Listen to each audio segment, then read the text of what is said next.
G'day guys, what's going on? My name is CJ. Now if you're like me and you've got a lot of camera gear, choosing the right bag to carry all your gear for the right situation can be pretty problematic considering how many bags there are out in the market right now. Typically when you go to a shop, you could either go down the messenger bag route or you could go down the backpack route.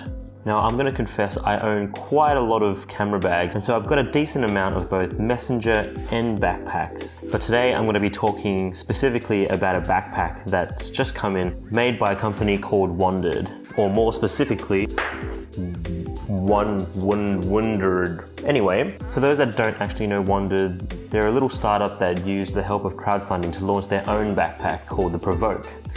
The bag was basically aimed at professionals and enthusiasts who wanted a bag that could hold all of their gear without compromising on ergonomics and also style. And for the large part, they were quite successful. But there was a big gaping hole for the growing mirrorless market where you don't actually need such a big bag to hold all your camera gear. And this is where the bag that I've got comes into play. It's called the Provoke 21. Like its bigger brother, was launched on Kickstarter, and it was a very successful campaign. And so I went ahead and supported the Kickstarter project and ordered the photography bundle. And so what the photography bundle typically comes with: 2 waist straps and also 2 extra accessory straps, an extra sling that connects to the tripod mount on your camera. It also has a little pouch that has a little camera insert in it so that you can put a number of lenses and your camera body. But be aware that this particular bundle is aimed at the mirrorless market. So if you own a lot of DSLR gear, it probably won't fit all of it, but we're gonna go over that in a little bit. In terms of other backpacks, it's a pretty standard affair. It's a backpack. But if you look at it, I feel like it doesn't actually scream camera bag, so that you could probably take this out on the street and be pretty safe knowing that someone isn't going to try to mug you. So the bag looks like any other sort of rucksack. It's the type of bag that has the extra bit on the top that can roll open so you can fit a little bit more on top. Otherwise, it's a fairly plain front look with the big Wandered logo on it. A few little tabs on the front where you can attach the accessory straps, front zipper that you can pop documents or other sort of flat items, notebooks, passport, wallet, phone.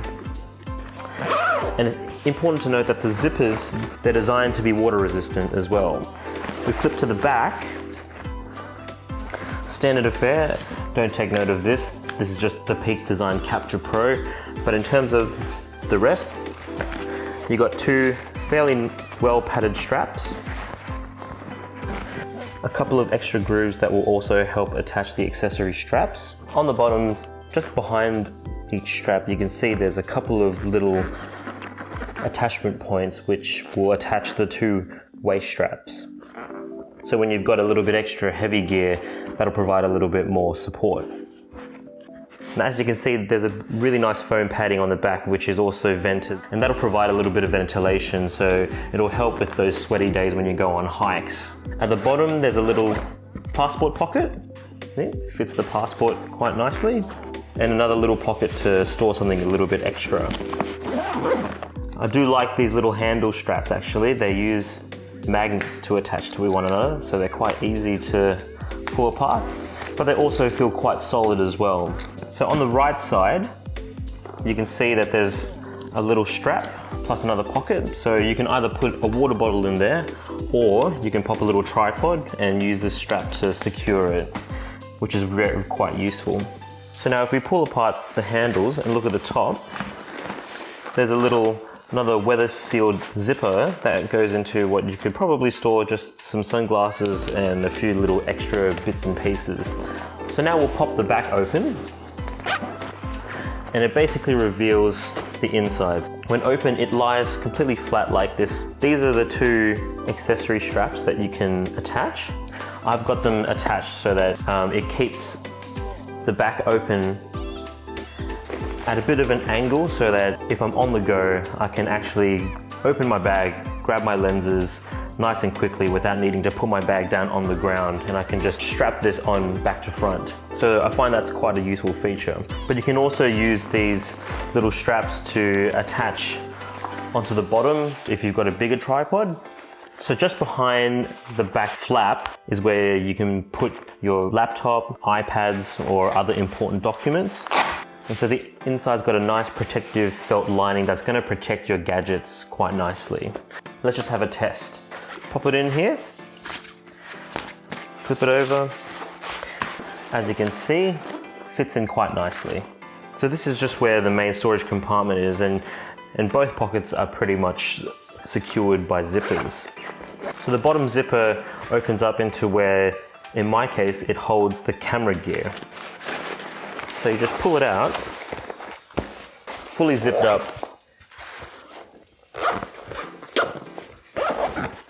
It looks like this, and it's got nice padding all around it so that if you didn't want to use this bag and you just wanted to carry it around in this little box, you can. So that's what the inside looks like without the box.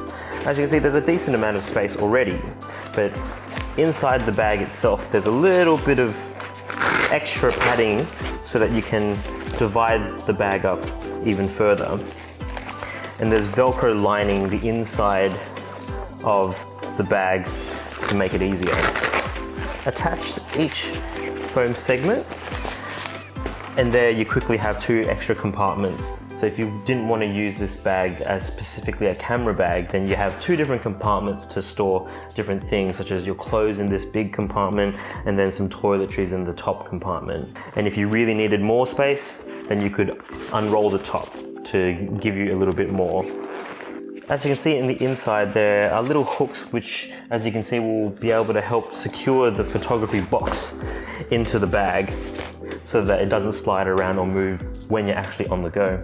So we'll put this aside just for 1 second, and we'll have a talk about what can actually fit in this photography box. So Wondr gives you pretty much 1 long piece and 3 other smaller dividers. So in my case, if I'm going to be using my DSLR, which is a Nikon D750, this little combination pretty much fills the box perfectly. So what I've got is a Nikon D750 with a Nikkor 18-35 AFS lens on it, and it fits in here pretty much perfectly. It can also fit a 70-300 Tamron zoom, not a fast 2.8 zoom. That'll definitely be too big for this bag. And then obviously the standard 50mm 1.8. And right there, as you can see, it fits a fairly basic amount of DSLR equipment. Had I put in my Fujifilm gear, it'll probably fit quite a lot more. And so now what you'll find is the hardest thing about organizing this bag is going to be actually fitting this and securing this box into the camera bag and actually hooking it up so that it's good to go whilst you're on the go. And what I mean is the side flap opening up in order to allow you quick access to your camera and your gear. So what you do is you unzip everything. There'll be a little foam padding inside the lid of the photography box that you'll have to take out first. You unzip the side flap, pop the box in, just slide it in.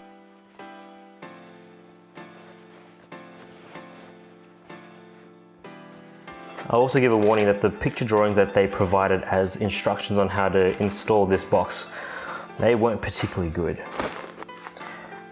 Now that the box is in, you grab this little tab, slide it in, and it secures by Velcro. Now the most important part of securing this camera box is that this little flap has to fit into this snug little space on the outer pocket, and it is not easy to pop in. Let's go. You should probably note that part of it is because there's a bit of Velcro attached into it, so you got to do a little bit of pushing and shoving to get it fixed. But once it's in, you press down and the Velcro attaches nicely onto it and the box becomes nice and secure. One last thing, there's a little Velcro tab on the underside where you then strap the loose bit from the top end of the box in, and you're done. And there you go. You'll be able to have fairly decent access And even then, it's held in quite securely as well, so there shouldn't be any risk of it falling out. Now the next thing I want to show you is the little camera sling. So this is what the camera sling comes with when you first get it. You can use it as a standalone strap. As you can see, it came with its own little shoulder pad, or you can disconnect the actual sling itself from the shoulder pad and connect it to the bag itself. Think of it as kind of like the Black Rapid shoulder sling, and you can attach them to either side. There we go. Once it's all connected, there you'll have a little camera sling ready to go. The tripod is going to go on this side, so you'll unstrap that, expand this little pocket. There's a bit of elastic here so they can expand quite a bit. Yeah, pop both legs in there, stick it on, and you're ready to go. So the camera bag itself actually feels quite comfortable. It's not exactly full at the moment, but it doesn't feel uncomfortable at all. The foam is really padding it really well. It feels really nice on my shoulders. If it's getting a little bit heavy, you can always attach this and also attach these two little waist straps with it as well if you really need to. Having owned the Langley Alpha Pro as well, it's actually quite a lot smaller and in a way it's quite a bit more comfortable considering the foam padding on the back really does a good job. And it hugs the body quite nicely too. Alright, well that's pretty much it for my first look of the Wandered Provoke 21. My first impressions are that it feels quite nice when I'm wearing it, and it's got a decent amount of space, so long as you're well aware of the limitations in that it's catered more towards the mirrorless camera market. Without the camera box, it functions perfectly well as an everyday standard backpack, and the fact that it can fit a 15-inch laptop in the back is also incredibly useful. Again, thanks for watching. If you like this video, be sure to smash this like button. If you haven't already, do consider subscribing. And as always, I'll catch you in the next video. Say good day to your mum for me. Cheers.